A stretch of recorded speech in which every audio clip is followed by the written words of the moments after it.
Welcome to Would I Lie to You, the show with naked truths and well-dressed lies. On David Mitchell's team tonight, I'd typically do a joke here about his Cockney roots, but I don't think that's appropriate. And besides, I don't want to mug him off. It's Danny Dyer!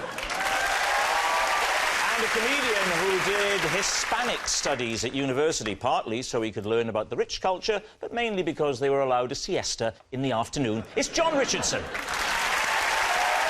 And on Lee Mack's team tonight, she's the first voice I hear when I wake up in the morning. Insert your own joke. It's Moira Stewart. And a comedian who provided the voiceover for ITV2's Magaluf Weekender, a sweaty, loud mecca for unpleasant, horny teenagers. ITV2 is available on most Freeview boxes. It's Joe Lycett. And so we begin with round one, Home Truths, where our panellists each read out a statement from the card in front of them. Now, to make things harder, they've never seen the card before. They've no idea what they'll be faced with. And it's up to the opposing team to sort the fact from the fiction. And John is first up. On a camping trip, I won an award for having the tidiest tent, even though I'd wet my sleeping bag. These team. True. Was this as a child or was this recently? No, I was a child. How old were you? I guess I was about 6 or 7. And was it the Scouts? No. What was it? It was the Woodcraft Folk. The Woodcraft Folk? What kind of organisation is that? It's like the Scouts. Is it literally about going away to craft wood, to make things out of wood? Is it more about just generally lighting fires and... It's woodcraft in a more general sense. What exactly is woodcraft in a general sense? It's, well, you know... How do we know, John? 'Cause I don't think you know. It's... wood... Do you want to change the name of the organisation? That's what they say at every meeting of the Woodcraft. So the Woodcraft folk, they head off into the wood together, they find a clearing, they set up camp, and what sort of things do they do? We might spot birds, we might rub trees. Do you ever spot trees and rub birds? Only if you don't want to get your tree rubbing and bird spotting badges. So there are badges? Yes? Okay. Yes, there were badges. What badges do you have? Did you... Well, first badge would be sewing badge, obviously, otherwise all subsequent badges would fall off.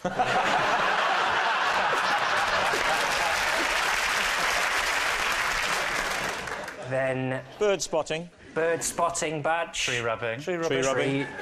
Tree rubbing was just to chill out. It can't all be about getting badges. All right, how many people were in the competition of tidiest tent? 15? Did you just suddenly go back to childhood with that? 15. That's more like it. So, 15 kids, all trying to have the tidiest tent. Well, not exclusively, but we stayed in tents, and to instil an atmosphere of tidiness, every morning there would be tent checks. Tent checks. And whoever's tent was the tidiest would be How rewarded. many boys per tent? Not just boys. Boys Whoa, and girls. hang on a minute. These were mixed tents.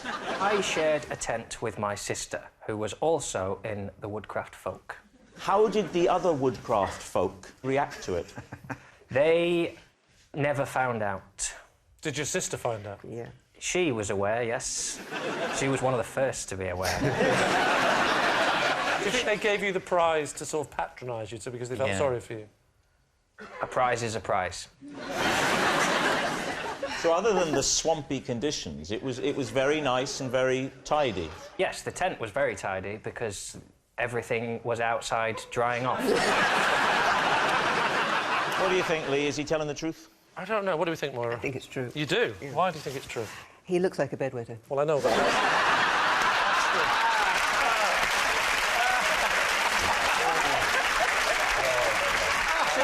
thing is, when you say it, it sounds like news.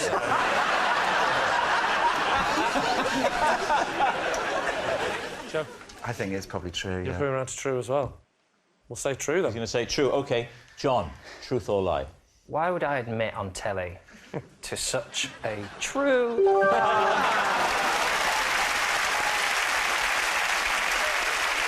Yes, it's true. John did win an award for the tidiest tent, even though he'd wet his sleeping bag. Joe, you're next. OK. If I'm ever walking alone at night, I call out the name of an imaginary dog to deter any muggers. David's team. What's the name of the dog? Brian. As if it's going to be a vicious dog, it would be Brian, wouldn't it? Definitely. Do you think a would-be attacker would, from the tone that you say Brian, know that you mean a dog and not a Brian? To me, it sounds like you'd be calling a, you know, a middle-aged civil servant. Do you? Well, it's because I read an article written by Darren Brown in which he said if you're in a situation where things look like they're getting a bit choppy, if you do something unusual, the other person is so sort of freaked out by that that they generally stop doing what they're doing if they're being a racist. How do you shout? Imagine I'm a terrifying would-be assassin. You know, in your whole panel, maybe you're not the first choice for that role. John, imagine if John was... so, all right, imagine Danny is a terrifying would-be assassin. Yes. And, go for it. Brian.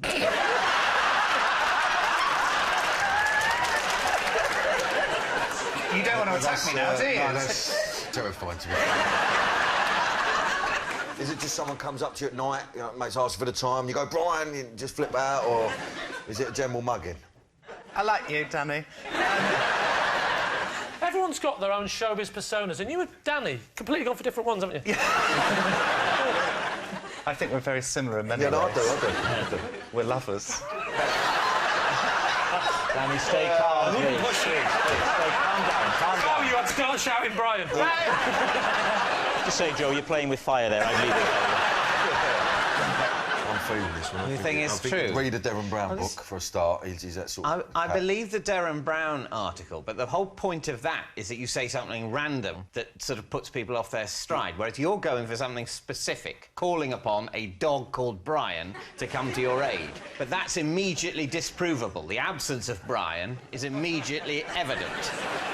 Whereas calling upon Brian, they're going to go, Brian? Oh, there's no Brian. Fine. My big sticking point is still, if you were trying to create the illusion that you had a dog, why you would give it a person's name. Yeah. Would you shout dog? You'd shout like... What?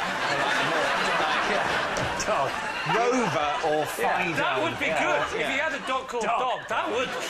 Dog! Dog! What would you call him, John? Rambo, Well, Tyson? my defence is slightly different. I would wet my pants.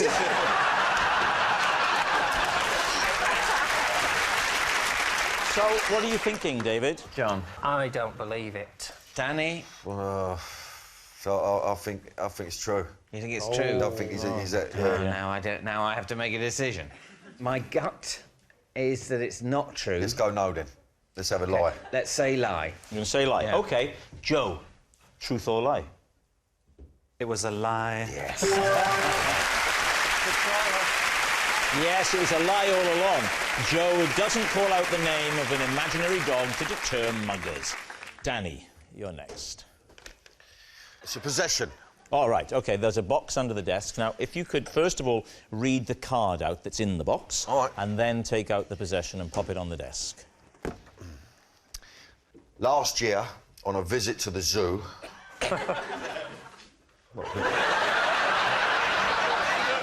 I've been to a zoo, you know what I mean? Last year, on a visit to the zoo, I put on a mask so that no one would recognise me. This is that mask. But no need to be quite so aggressive, I'd say.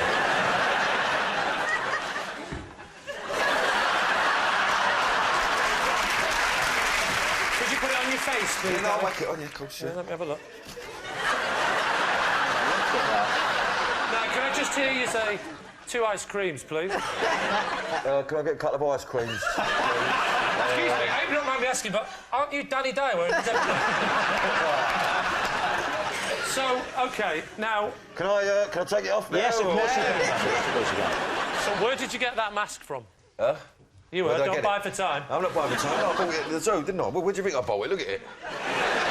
So did you plan, before you went to the zoo, not to be recognised? That was always part of the plan? No, you never know, really. You go out with your kids and that, you know, And then when you got to the zoo, you decided to... Well, it was on me, and... What was on you? Like people. People were on you? Not on me. No, but I mean giving you the... Drive me mad, Yeah. right? Nice people, it's all love and all that, but I needed to do something about it because, you know, me little one was getting the hump. You know, I was trying to look at the... You know, the giraffes, a drugged-up giraffe. The giraffe didn't look well, to be honest with you. You've been around the zoo a bit, you're getting a bit of grief, you've had enough, you go to the gift shop. Any reason why you chose a child's one? Because it looks very small on your head, that night. It was just the first one I picked up. I needed to get one on Lively. I actually bought it, you know, with it on. Do you know what I mean? I whacked it on. You didn't even want the person selling you it to recognise you. Did you not scream and say, we've got an escapee? Danny, where is this zoo? It's round the corner from me. It's in Essex. It's only a little number. You know, there's a couple of rabbits in there. I mean, you know... Did you go to see the zebras? It didn't have any. Not a zebra about them. Well, you say that. Are you sure they weren't wearing a Danny Dyer mask? No, yeah. There was one, wasn't there? There was one. I was disappointed. I ain't gonna lie. Felt bad for her, you know. I took her out on a day out and I took her to a moody zoo. I mean, it wasn't... Moody zoo? A moody zoo. You know, I really promised her, I said, listen, bud, me and you were going to go out and have a lovely day. And I took her to see a couple of rabbits and a moody giraffe, you know what I mean? So, in general, you know, it was a bit of a letdown. Do you mind just one more time placing that Yeah, on? I'd love to put it on. Love to. It's very small. I reckon that I could recognise you from the voice and what's showing on the face. Yeah. Was this before you were on EastEnders or afterwards? This was before. So you weren't being mobbed loads? Well, still getting it a bit, you know what I mean? A lot of my fans... Can I take this off again now? I wish you would, yes. Yes, I'm a little disturbed. No, you know, a lot of my fans hang out in zoos, so... So, you know... So what do we think, Maura? I think he is so cool that he can do other things rather than wear a zebra mask. To stop the attention? People, yes. Like what? Saying, hey, no. I think we can get... So, hang on. Is that what you do when people ask for photos? Excuse me, are you Moira Stewart? Oh, no. So what's it going to be, So Lee? Moira says it's a lie. Yeah. Yeah, I think it's probably Sure. a lie. You say lie? OK. Yeah, a lie, yeah, a lie. I'll go with my team and say lie, then. You're going to say lie? OK. Danny, truth or lie? It's the truth. Yes, it's true. Danny did wear a mask, so he wouldn't be recognised at the zoo. Our next round is called This Is My, where we bring on a mystery guest who has a close connection to one of our panellists. This week, each of Lee's team will claim it's them that has the genuine connection to the guest, and it's up to David's team to spot who's telling the truth. So please welcome this week's special guest, Charlotte.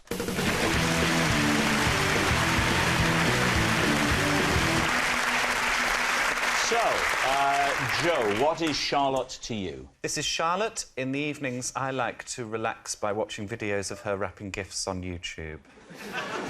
Right. Moira, how do you know Charlotte? This is Charlotte. She does such a good impression of me that I once let her pretend to be me on Radio 2 and no one noticed. And Lee, what is your relationship with Charlotte? This is Charlotte, and she's my judo instructor. And she told me off recently when she caught me having a pint in my judo kit just before a tournament. Before a tournament? Oh, that's the very worst time to be drinking, isn't it? David, where do you want to start? Well, Joe, that sounds like one of the creepiest things I've ever heard. You watch her on YouTube wrapping presents. Yes. Why? Because she's very good at it. That is not an explanation. That's why you might ask her to wrap presents for you. not observe her doing it? Well, no, what she does it... she takes great care over the way she's doing it. And it... So she's slow? She's slow and so not very good at it. So... Joe, how long does it take Charlotte to wrap a present, would you say? In the videos, I think it's about half an hour. Half an hour per present? What are these presents? Is she wrapping a tank? I mean...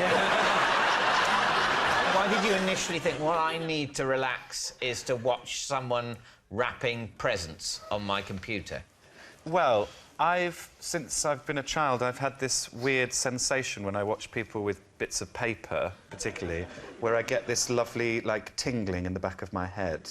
And I remember it when my grandmother was doing some paperwork and she licked her finger and turned a page and it made me feel really, really lovely. The saddest thing is the idea that when you used to go around to your grandparents' house as a child, she used to do her paperwork while you were there. Mine used to take me out, they'd maybe cook lunch. Yeah. Joe's coming round, brilliant. I've got some receipts I need to go through, so... Do you think that what you're saying, John, is that because of the years of neglect that Joe suffered as a child, he's come to substitute paperwork for love? It's a relaxing thing. It's like having a massage rather than, like, a sexual thing. It's not a... Opening, I understand. I understand a video of someone getting a present and watching the joy. Watching someone wrap a present, do you get to see who opens it? Or it just gets wrapped and that's the end? I suppose you could play it backwards, couldn't you? All right, David, who else would you like to question? Moira, she's the best... She does the best impression of you ever. Absolutely. And how did you find this out? I walked in on the production team on the floor, 2 floors down from my studio, and she happened to be in mid-rap. She was rapping then. Oh, she was rapping. Can I just remind you of who's saying what? She was in mid-imitation. Right, OK. So she works at the Beeb? Yes, she's a researcher. Right, OK. So she was mimicking you Yes. behind your back? So really, taking a liberty, really, in a way. Having a giggle. And you rewarded her by whacking her... Not whacking, sorry. You rewarded her by putting her on your show. That was Not my show. It was the Chris Evans Chris breakfast Evans' show. Yeah. So she actually read a bit of your bulletin Yes. on his show. His idea. Oh, it was his idea? Yep. He's a little imp, isn't he? So what would the introduction be? I mean, I'm trying to think now, and I listen to you every day. Of course I do. The introduction is, this is BBC News on the date. I'm Moira Stewart. Good morning. I'm genuinely having a panic attack that my kids are late for school. And that's the bit that Charlotte did? Yes. It's possible. I think Moira's voice would be difficult to impersonate. Don't encourage Rob. No, on this account, have a go. All right, I'll give it a try. But if it doesn't work, you may never do Ronnie Corbett again. No. That's too great a risk. So, right. What about Lee? Lee, yes, tell us about how you got into judo in the first place. Well, how does anyone get into judo? I was watching Kung Fu Panda. And ruled out Kung Fu. My kids loved it, and so they decided to take up martial arts, and they decided to take up judo. So I took my children to the judo, and it was a bonding thing. I said, all right. They said, come on, Daddy, you do it. So I joined the adult class whilst they did the kids' class. How many weeks have you been going to judo? I'd say I've been through about 30 lessons. So it's like a weekly class Correct. for judo, but how does the tournament work? Well, after Is that on the same day as the class, or...? Yeah, so we do it every week. We have a class, and then he said to all the men and the women in the class, he said... Who's he? Charlotte. No, I haven't got to Charlotte yet. I haven't got to Charlotte. So I thought she was your judo instructor. She is. She is? She is, yes. But he said... Let me finish. I said tournament. Tournament? I've already done I said, I'll do a tournament when you have a sex change, mate. So she said, next week we're going to have a little bit of a tournament between you lot. So I thought it was just all a bit of fun, so I turned up the following week, ready for my tournament, and I got there a bit early, dropped the kids off, but the adult class starts a bit later, and Saw the pub. Went over. And I was chatting with the other bloke, who's one of the dads. All right, so you're both in your judo gear. Yes. What's the name for that? I call it the white dressing gown. And she's come bowling in. So she's come bowling in. I said, bowling's next door. Why is she in the pub? Because she's looking for us, and we've gone on a bit late. Oh, you've got... Yeah, right. well, actually, what actually happened was we were a bit late. Yeah, what did actually happen?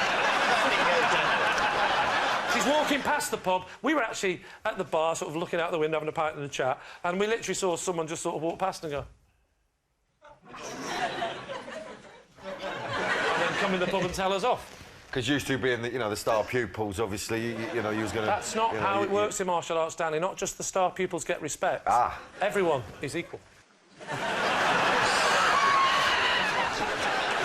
And what's your favourite move in judo? Because judo is full of a wide variety of stances and moves. What's the one that really gets Lee thinking, this is You for had to me? narrow it down to your favourite 6 or 7. I think it's probably teppanyaki. Sorry? That's a starter dish, isn't it? Well, that's the funny thing. All judo moves are named after dishes.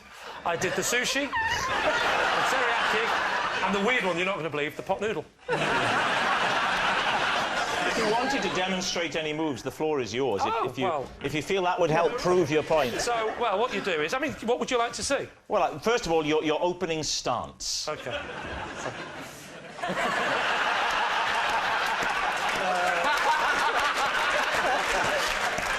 Well, don't do it back. Well, an example of a move. Rob, come out here, I'll show you. Not in a million years. Yeah, go on, get involved. Get involved. You started it. You started this, Rob. Do you remember a minute ago when you said, get out there? You're regretting that, aren't you, Rob? Right, stand How there. well have you taught him? Stand there. Right. So what you do, the first move you'll do. Bow to him, Rob, Yeah, for God's bow. sake, or he'll kill you. No.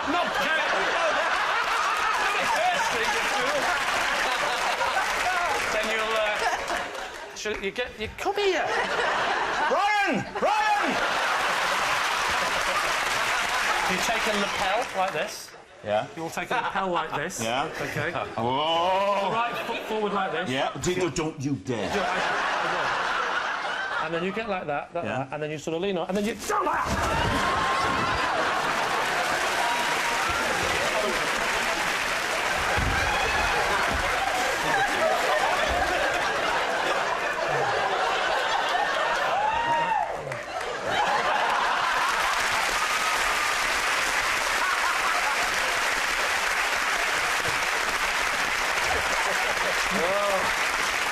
Rob.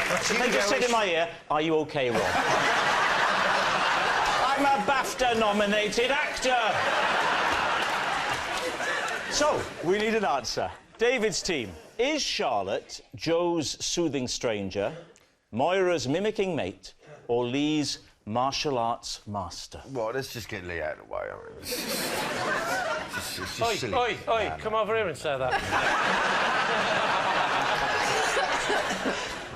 Yeah, well, it doesn't seem very plausible, but that was a good move. Well, he goes over easy, though, doesn't he?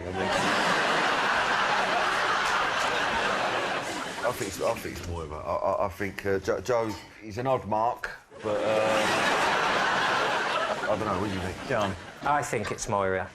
Yeah. I think we think it's Moira. I think on the basis that Lee has shown himself able to push Rob over, and that's not nothing. At the same time, it's not much. Whoa, hang on a minute. Just the rapping thing, that's just so confusing as a thing that I think I'm going to pretend I've never heard it. So, You're going for Team Moira. Happy will go for Moira. The impersonation, the first bit of the news. Exactly. OK. Charlotte, would you please reveal your true identity? My name is Charlotte, and Joe watches my videos to relax on an evening. Thank you very much, Charlotte. Thank you. Which brings us to our final round, quickfire lies, and we start with... It's Moira. On a cold winter's evening, I like to treat myself to a jacket potato with a melted Kit Kat on top. David's team. And now the weather. I mean, it sounds delicious the way Moira puts it. You know, I mean, Any butter involved in this, or just No. a straight Kit Kat? No, this is... but very, very, very hard skin. Sorry? The jacket potato... Oh, right, is a really crispy jacket very with... crispy, and yes. what sort of steak's the Kit Kat in? It's melted. A complete... What about the wafer? That don't really melt, does it, wafer? So... Well, it adds a sort of an interesting kick. Chunky or forefinger? Fair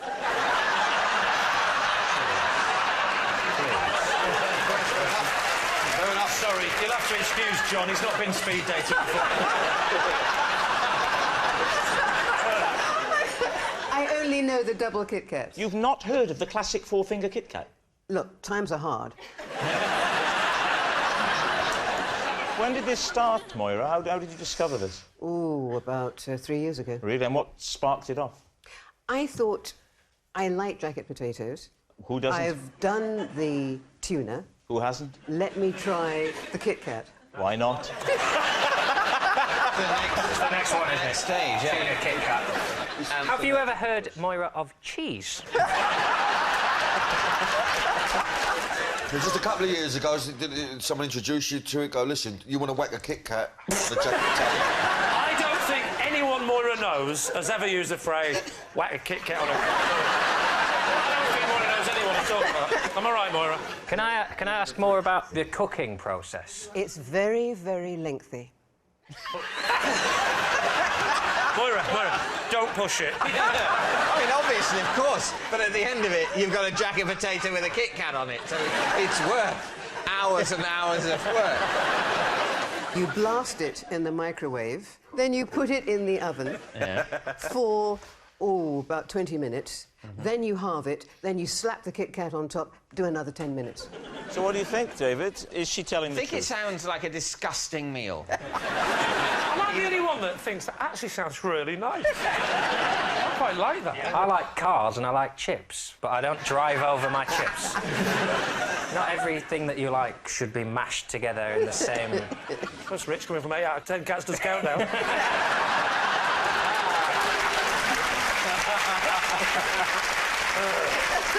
So what are you going to say, David?